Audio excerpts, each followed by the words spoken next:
হ্যাঁ আব্বু, এই যে আমি আসলাম মাত্র বাস স্ট্যান্ডে। আরে দেরি কই করছি, এখনো তো 15-20 মিনিট বাকি বাস আসতে। আরে তোমরা টেনশন করো না তো।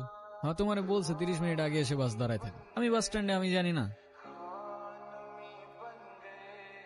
নীরব,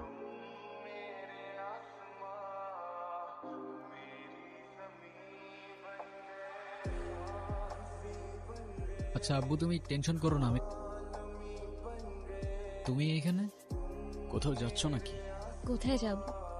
আমার তো যাবার কোনো জায়গা নেই। তোমার এই অবস্থা কেন? সবকিছু ঠিকঠাক আছে তো? আমার কিছুই ঠিক নাই নীরব।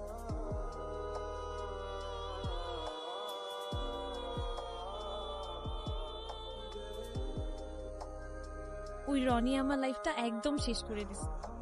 ও তো একটা অ্যাডিক্টেড ছিল। ও আমাকে ফিজিক্যালি, মেন্টালি সবভাবে টর্চার করতো। তুমি কাউকে কিছু বলো নাই কেন? বলার সুযোগই পাইনি। ও তো আমাকে একটা ভুয়া কেসে ফাঁসাই দিছিল। ওর জন্য আমি আমার লাইফ, আমার ফ্যামিলি সবকিছু হারাইছি। ও তো একটা ক্যারেক্টারলেস, একটা চিটার ছিল। বাদ দাও, যা হবার তো হয়েই গেছে না। ভালো থাকার চেষ্টা করো, জীবন অনেক সুন্দর।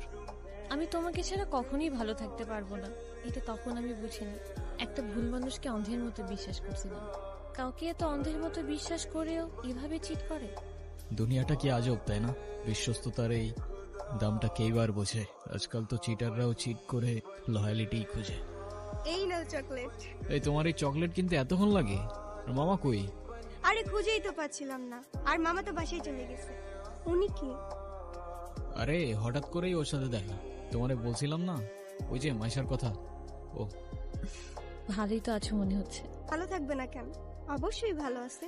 এই চলো তো। এই ব্যথানো আমাদের কষ্টগুলোর এক একটা প্রতিচ্ছবি।